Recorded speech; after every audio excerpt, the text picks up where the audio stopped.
Tom Miller wiped the sweat from his forehead as he stared at the maintenance schedule on his tablet.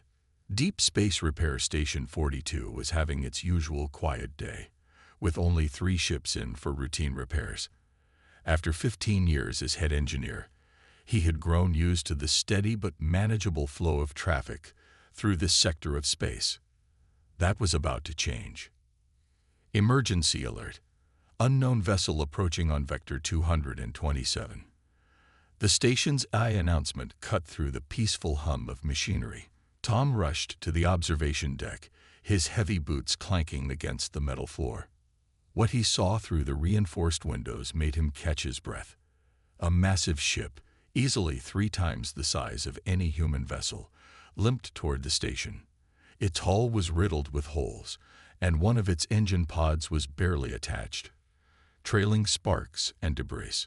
The ship's design was like nothing he'd ever seen before, all curved lines and strange angles that seemed to defy normal space engineering principles.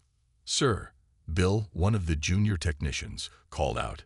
"The ship's captain is requesting immediate docking clearance. Their Meridian, sir. Their homeworld is 6 sectors away." Tom frowned. The Meridians were known for their advanced technology and usually avoided human stations. There were at least 3 of their own repair facilities between here and their space. Why would they come to a human station? "Permission granted," Tom said, already calculating what equipment they'd need. "Get Bay 3 ready. And Bill, wake up the whole team. This is going to be interesting." The alien ship's docking was nerve-wracking. Its damaged systems made it hard to control, and it took 3 tractor beams working in perfect sync to guide it safely into the bay. When the airlock finally sealed, Tom led his team to meet their unexpected guests. The Meridian captain was tall, with iridescent skin that shifted colors with each movement. Behind him, his crew looked nervous, their color patterns showing swirling patterns of distress. "Welcome to Station 42, Tom said, trying to sound confident despite the intimidating sight. "I'm Head Engineer Miller. What seems to be the problem?" The captain's translator crackled. "Our main power core experienced a cascade failure during a micrometeorite impact. We lost 60% of our hull integrity, and our quantum stabilizers are offline. 3 Meridian stations declared the damage beyond repair." The captain's skin turned a deep blue of embarrassment. "We heard rumors about human repair capabilities, about how you solve problems others cannot." Tom walked around the ship's exterior, his experienced eyes taking in the damage. It was bad, really bad. But as he studied the twisted metal and exposed systems, his mind was already putting together possible solutions. Where others might see hopeless damage, he saw challenges to overcome. "The quantum stabilizers," he muttered. "We could bypass them temporarily using modified gravity plates from that old Earth cargo ship we salvaged last month. And the hull." He turned to Mary, his best welder. "Remember that high-density foam we developed for the mining vessels? If we combine it with some Centaurian repair mesh." The Meridian crew's colors shifted to patterns of confusion as they watched the humans excitedly discuss what they considered impossible repairs. Their confusion grew when they saw the repair team bringing out what looked like primitive welding tools alongside advanced energy manipulators. "You intend to use physical tools?" the Meridian engineer asked, his skin showing patterns of disbelief. Tom smiled. "Sometimes the old ways work best. Plus, we've made some improvements to these primitive tools." He held up what looked like a standard welding torch, modified with parts that were definitely not from Earth. "We find that mixing technologies often gives the best results." The real shock came when Tom's team started working. They moved with practiced efficiency, combining techniques that spanned centuries of technological development. Modern energy fields worked alongside good old-fashioned mechanical fixes. When the high-tech solutions wouldn't work, they found ways to make older methods fill the gap. As the first repair cycle neared completion, Tom noticed the Meridian crew's color patterns had shifted to something he'd never seen before, a mixture of amazement and respect. The captain approached him, skin shimmering with interest. "We were told the human repair stations were different," the captain said. "But we never expected this level of innovation. How do you think of such solutions?" Tom shrugged, wiping grease from his hands. "Humans have always been good at fixing things. We just never learned when something's supposed to be impossible." Little did Tom know, this repair job would be the first of many. The story of how a human repair crew fixed an unrepairable Meridian ship would spread across subspace channels, and Deep Space Repair Station 42 would never have another quiet day. Station manager Jack Wilson stared at the growing line of ships outside his viewport with a mixture of amazement and concern. It had been just 2 weeks since the Meridian vessel's successful repair, but news had spread faster than a quantum transmission through the galaxy. "Another request for docking clearance, sir," the station's AI announced. "This time, it's a Trill merchant vessel with severe plasma conduit damage." Jack rubbed his temples. "How many does that make today?" 17 requests in the last 6 hours, sir. That's triple our usual weekly traffic." The station manager couldn't help but smile as he remembered how things used to be. 10 years ago, when humans first established deep space repair stations, other species had laughed. They called human technology primitive, their methods crude. Now those same species were lining up for repairs. The door to his office slid open, and Tom Miller walked in, his uniform covered in various colors of mechanical fluid. "You might want to see this, Jack," he said, holding up his tablet. "The subspace channels are buzzing. Someone posted a detailed analysis of how we fixed that Meridian ship." The screen showed hundreds of messages from across the galaxy. Some were skeptical, others amazed, but all were talking about Station 42.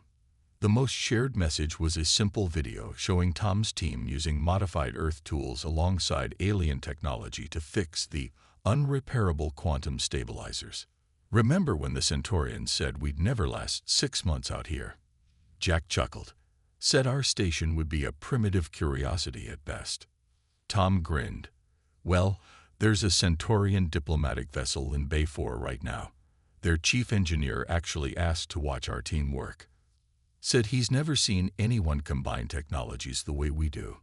A loud alarm interrupted their conversation. Another ship had arrived, this one in worse shape than the Meridian vessel. Its hull was barely holding together, and its engine core was fluctuating dangerously. "It's an Arcanian science vessel," the AI reported. "They're reporting complete power system failure. Their captain says they passed 3 other repair stations to reach us." Jack watched as Tom's eyes lit up with the familiar spark of a new challenge. Before the engineer could leave, though, Jack had to ask, "Why do you think they really come to us, Tom? There are more advanced stations out there." Tom paused at the door. "You know what I think. Other species got so used to their advanced technology that they forgot something important. Sometimes you need to hit it with a wrench and try something new." The next few hours proved his point. The Arcanian vessel's power system was completely different from anything they'd seen before. But where other stations might have been stumped by the alien technology, Tom's team thrived on the challenge. They set up a makeshift power relay using parts from 3 different species ships, plus some modified Earth equipment that definitely wasn't being used as intended. When one of the alien engineers questioned their methods, Mary Cooper, the lead technician, just smiled and said, "If it looks stupid but works, it isn't stupid." By the end of the station's day cycle, the Arcanian ship was not only repaired but running better than before. Its captain was so impressed that she immediately sent a message to her home system, praising the human station's innovative approach. Jack watched the message traffic spike again and realized something important. Humanity had finally found its place in the galactic community. They weren't the most advanced, the strongest, or the fastest, but when it came to fixing things, to finding solutions where none seemed possible, humans were becoming the go-to species. As he prepared the day's report, a message from Earth Central caught his attention. They wanted to know how a quiet repair station had suddenly become the most talked-about facility in 3 sectors. Jack looked out at the growing line of ships, each carrying its own impossible problem waiting to be solved. "Tell them," he said to his computer, "that humanity's reputation for fixing the unfixable is spreading, and we're just getting started." Outside his window, another ship dropped out of faster-than-light travel, its damaged hull gleaming in the starlight as it joined the queue. Station 42's quiet days were definitely over. Mary Cooper loved watching alien engineers' reactions when she pulled out her old toolbox. The ancient red metal box, covered in dents and stickers from Earth's various space programs, always drew stares of disbelief. Today was no different.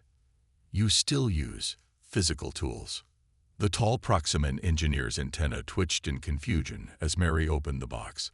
"But your station has molecular reconstructors and quantum manipulators." "Sure we do," Mary said, pulling out a modified wrench. "But sometimes the old ways work best. Watch this." She approached the damaged power coupling on the Proximan ship. The advanced piece of technology was worth more than she'd make in a year, but its problem was surprisingly simple. With 3 quick turns of her specially modified wrench, enhanced with a microgravity field generator she'd built from spare parts, the coupling clicked back into place. The Proximan's antenna stood straight up in shock. But our diagnostic computers said the entire unit needed replacement." "Computers don't always know everything," Mary grinned. "Sometimes you need to feel the machinery, understand how it wants to work." From across the repair bay, Tom Miller watched with pride. As head engineer, he'd chosen Mary as lead technician because she perfectly represented humanity's greatest strength: the ability to combine old and new, to find solutions that no one else would even consider. "Mind if I record this?" a voice asked. Tom turned to see one of the alien observers who'd been hanging around the station lately. More and more species were sending engineers to study human repair techniques. "Go ahead," Tom nodded. "But make sure you get the interesting part." The interesting part came moments later when Mary faced a completely fried circuit board. Instead of replacing it with an expensive new one, she pulled out what looked like a child's chemistry set combined with alien technology. "Is that a human cooking container?" the observer asked, zooming in on the plastic box Mary was using. "Tupperware," Tom explained. "Best thing ever made for mixing small batches of repair nanites. The plastic doesn't react with the particles." He smiled at the observer's confusion. "We found out that if you mix nanites in expensive containers, they get too pristine. A little imperfection in the manufacturing process actually makes them more adaptable." The observer watched in amazement as Mary used her homemade nanite solution to repair the circuit board. The process shouldn't have worked according to every advanced engineering textbook in the galaxy, but it did. "That's impossible," the observer whispered. "Humans don't believe in impossible," Tom replied. "We just haven't found the right solution yet." Across the repair bay, other members of the human crew were demonstrating this philosophy. Bill was using a modified Earth coffee maker to clean delicate alien computer components. The exact temperature and pressure of percolating coffee turned out to be perfect for the job. Andy had rigged up an old game console controller to operate a complex alien Waldo system, making repairs in spaces too small for any human or alien to reach. "But how do you know these combinations will work?" the observer asked, recording everything. Tom thought about it. "We don't at first, but humans have always been good at trying things out, seeing what works. Our whole history is about taking different ideas and mixing them together until we find something better." As if to prove his point, an alarm sounded from Bay 6. A ship's quantum core was starting to destabilize. The alien crew was panicking, their engineering team insisting that the problem was unsolvable without a full core replacement. Mary just cracked her knuckles, grabbed her toolbox, and headed for the problem. "Time to get creative," she said, already pulling out a mixture of human tools and alien tech. "Anyone want to learn how we fix the unfixable?" The observer, along with several alien engineers, hurried after her. None of them wanted to miss seeing another impossible repair. As Tom watched them go, he couldn't help but smile. The galaxy was finally learning what humans had known all along. Sometimes the best solutions come from mixing the old with the new, the simple with the complex, and most importantly, never accepting that something can't be fixed. The day Station 42 faced its biggest challenge started like any other. Tom Miller was showing a group of alien engineers how to repair quantum circuits using modified Earth soldering irons when the emergency sirens blared. Multiple ships approaching. The station's AI announced, "Emergency landing requested. Warning, detecting critical damage to all vessels." Tom rushed to the observation deck, his heart pounding. Through the reinforced windows, he saw something that made his blood run cold. 3 massive ships were limping toward the station, their hulls scared and smoking. Behind them, 5 smaller escort vessels struggled to maintain formation. What happened to them? Jack Wilson demanded, joining Tom at the window. The answer came through their emergency channel. "This is Ambassador Rel of the Galactic Council," a strained voice transmitted. "Our diplomatic convoy was caught in a space anomaly. Multiple systems are failing. We need immediate assistance." The entire repair crew sprang into action. They had practiced emergency protocols, but nothing like this. These ships carried representatives from 15 different species, each vessel with its own unique technology and critical damage. "Bay 1 is ready for the first ship," Mary reported over the comm. "But sir, our power grid wasn't designed to support this many emergency repairs at once." She was right. As the first diplomatic vessel entered the bay, the station's lights flickered ominously. Their power grid was already straining under the load. Tom made a quick decision. "Divert power from non-essential systems. We need everything we've got for life support and repair systems." The situation got worse fast. As they began emergency repairs on the first ship, the station's main power grid started to fail. Warning lights flashed across every console. "The power drain is too much," Bill shouted from his station. "We're losing containment in Bay 3. The alien engineering teams that had been observing the station began to panic. Their advanced diagnostic systems all showed the same thing. Total system failure was imminent. "We must evacuate," one of the Proximan engineers insisted. "The station cannot handle this load. All simulations show failure is inevitable." But Tom wasn't ready to give up. He looked around at his human crew, saw the same determination in their eyes. "Humans don't trust simulations when lives are at stake," he said. "We trust our gut and our skills." Mary was already pulling out her toolbox. "The power grid's the problem. We need more juice." "But we're already at maximum capacity." An alien engineer protested. Tom's eyes lit up. Maximum capacity for normal operations. But what if we weren't normal? He grabbed his tablet, fingers flying over the screen. "The Meridian ship we fixed last month. They use crystalline power cores. The Arcanian vessels have quantum batteries. The Proximan ships have fusion drives." "You can't be suggesting." Jack started. "We link them all together," Tom finished. "Create one massive power network. It's never been done before because the technologies aren't compatible." "Because it's impossible," several alien engineers said at once. Mary grinned, already understanding Tom's plan. "Impossible is what we do best. Bill, get me those modified power couplings we used on the Centaurian ship last week.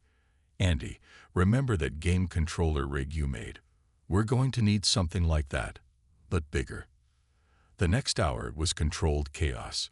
While the alien engineers watched in disbelief, the human crew ran between ships, connecting vastly different technologies with a combination of advanced alien tech and jerry-rigged human solutions. They used everything from high-tech quantum stabilizers to modified Earth extension cords. "This violates every known engineering principle," one of the alien observers muttered. "That's why it'll work," Tom replied, making final adjustments to their makeshift power network. "Sometimes you have to break the rules to make the impossible possible." As warning sirens blared and systems reached critical levels, Tom took a deep breath and looked at his crew. They all nodded, ready. It was time to find out if human ingenuity could once again overcome the impossible. The makeshift power network looked like something from an engineer's fever dream. Cables and conduits of different alien technologies snaked between ships, all connected through a central hub that Tom's team had built from spare parts and modified Earth technology. Final connections complete, Mary reported, wiping sweat from her forehead. Ready when you are, boss. Tom looked at the jury-rigged control panel in front of him. They'd converted an old tablet to serve as the master control system, with Andy's modified game controller handling the power flow adjustments. It wasn't pretty, but it might just save their lives. Remember, Tom addressed his team and the watching alien engineers. When we activate this, we'll have about 30 seconds before the different power systems either sync up or blow us all to pieces. The alien observers moved nervously toward the escape pods. Even Ambassador Rel, who had seen many strange things in his diplomatic career, looked worried. Are you certain about this, Engineer Miller? Nope, Tom smiled. But being uncertain never stopped humans before. He picked up the controller. Starting power sync in 3, 2, 1. He pressed the button. For a moment, nothing happened. Then the station groaned as energy began flowing through the makeshift network. Warning lights flashed across every console as different types of power, crystalline, quantum, fusion, and more, mixed together in ways they were never designed to. Power fluctuation at 30% above safety limits. Bill called out. 40%. 50%. The station shuddered. In Bay 3, sparks flew from overloaded circuits. But Mary was ready. She ran from junction to junction, making tiny adjustments with her modified tools, trying to balance the chaotic energy flow. The quantum batteries are starting to destabilize, an alien engineer warned. This is exactly what the simulations predicted. But Tom noticed something else. Look at the power curve, he shouted over the noise. It's not random. There's a pattern. He grabbed the game controller and started adjusting power flows like he was playing an old Earth video game. Years of handling delicate repairs had given him an instinct for how energy wanted to flow, regardless of its source. Mary, Bay 3 needs more crystalline power. Andy, reduce the fusion input by 12%. His team moved with practiced precision, trusting Tom's instincts even as warning sirens blared around them. The alien observers watched in amazement as the humans worked, their movements almost like a choreographed dance. Then something unexpected happened. The different power sources, instead of fighting each other, began to synchronize. The station's lights steadied. The warning sirens fell silent. Power levels stabilizing. Bill sounded surprised. How is this possible? Tom laughed. The different technologies aren't fighting anymore. They're working together, just like we do. Screens across the station lit up with green status indicators. Not only was the power crisis solved, but the combined network was actually more efficient than their original system. The damaged diplomatic vessels were receiving all the power they needed for repairs. Ambassador Rel's color patterns shifted to show deep amazement. In all my years, I have never seen anything like this. You took incompatible technologies, ignored every safety protocol, and created something that should not be possible. That's kind of our specialty, Mary grinned, patting her trusty toolbox. The alien engineers who had stayed to watch were already taking notes, their devices recording every detail of the hybrid power system. One of them approached Tom with an expression of profound respect. We thought we understood power distribution, the engineer said. But you humans, you don't just repair things. You make them work together in ways we never imagined possible. Tom looked at his tired but proud team. That's because humans have learned something important over the years, he said. The best solutions often come from combining different ideas, even when everyone says they won't work together. As if to prove his point, The station's power level surged briefly, then settled into a steady hum, the sound of multiple alien technologies working in perfect harmony, brought together by human ingenuity and the refusal to accept impossible odds. 3 months after the diplomatic crisis, Station 42 looked very different.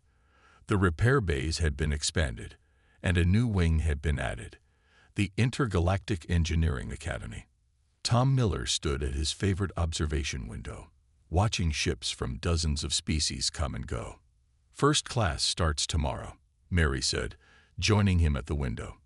"Never thought I'd see the day when aliens would be lining up to learn our primitive repair methods." The academy had been Ambassador Rel's idea. After witnessing how the human repair crew saved not only his diplomatic mission, but also created a revolutionary power system by combining different technologies, he had convinced the Galactic Council to establish a formal training center. "Did you see who signed up for the first batch?" Tom asked with a grin. 3 Proximan Master Engineers, a Meridian Tech Chief, and even a Centaurian design specialist. The same people who used to laugh at our repair techniques. Below them, in Bay 4, a mixed team of human and alien engineers was working on a damaged ship. The aliens were using modified Earth tools alongside their advanced technology, having learned that sometimes the simplest solution was the best. "Look at that," Mary pointed. "They're using my nano-Tupperware technique." Indeed, the Meridian engineer was carefully mixing repair nanites in what looked like an old plastic container, while his Proximan colleague adjusted the mixture using a modified Earth heat meter. The station's AI interrupted their conversation. "Tom, the new teaching equipment has arrived. And you might want to see this." They headed to the Academy's main workshop. Inside, alongside the expected high-tech training simulators and quantum diagnostic tools, sat something that made Tom laugh out loud: a massive collection of old Earth tools, spare parts, and what looked like common household items. The Galactic Council insisted. Jack Wilson said, walking in behind them. "They said any school teaching human repair methods needs to have," and I quote, "the full range of human innovative materials." The collection included everything from basic wrenches and screwdrivers to old gaming consoles, kitchen appliances, and even a few children's toys. Each item had been carefully selected based on how humans had previously used them to solve complex repair problems. "Remember when we used an old toaster to fix that Arcanian plasma conduit?" Mary picked up one of the kitchen appliances. "Now it's going to be part of the official curriculum." A group of alien students walked past the workshop, their eyes wide as they looked at the strange collection of Earth items. One of them was carrying what looked like Tom's modified tablet design, the one he'd used during the power crisis. It had become standard equipment for complex repair jobs. "You know what the best part is?" Jack said, showing them a message on his tablet. "The Galactic Engineering Board just approved our hybrid power system design as the new standard for deep space stations. They're calling it the Human Harmony System." Tom shook his head in amazement. "All because we were too stubborn to give up during a crisis." "No," a voice said from the doorway. It was Ambassador Rel, who had returned for the Academy's opening ceremony. "All because humans understand something that the rest of us forgot. That true innovation comes from being willing to try the impossible." The ambassador gestured to the workshop. "This place represents more than just a repair school. It represents a new way of thinking about technology. You humans taught us that progress isn't just about creating more advanced tools. It's about understanding how to use every tool available to us, no matter how simple it might seem." As if to emphasize his point, an alarm sounded from one of the repair bays. A ship needed help. And now, instead of panic, there was excitement. Human and alien engineers rushed together, each bringing their own knowledge and tools, ready to face whatever challenge awaited them. Tom smiled as he watched them go. Station 42 had become more than just a repair station. It had become a symbol of what was possible when different species and technologies worked together, guided by human ingenuity and determination. 5 years had passed since the great power crisis at Station 42, and the place was barely recognizable. What had once been a simple repair station had grown into the galaxy's premier engineering facility. Today was graduation day for the latest class of the Intergalactic Engineering Academy, and Tom Miller couldn't help but smile as he prepared to address the graduates. "Ready for your speech?" Mary asked, adjusting her formal uniform.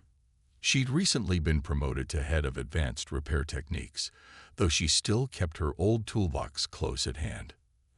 "As ready as I'll ever be," Tom replied, looking out at the gathered crowd.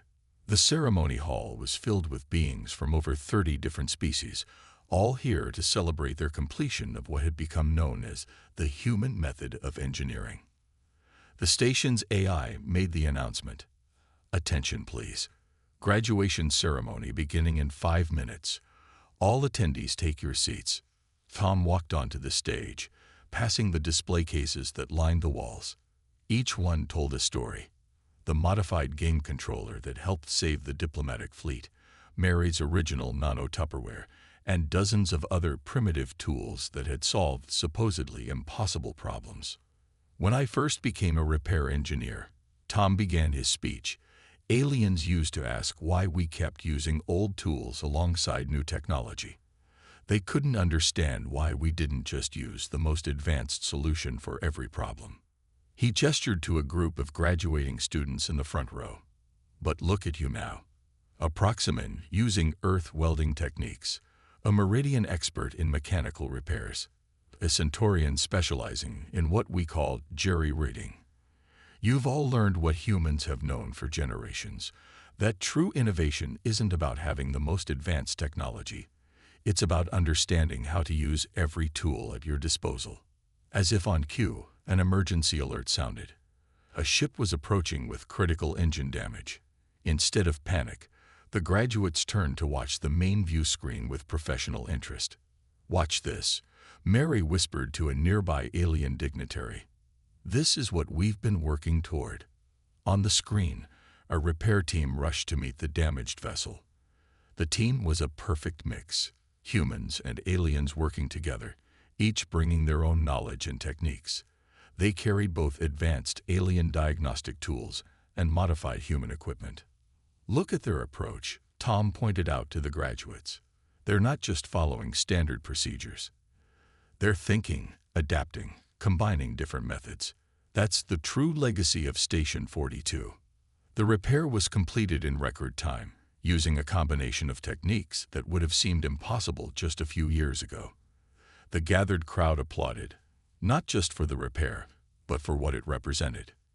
"You know what the best part is?" Tom continued his speech. "Every one of you will take these methods back to your home systems.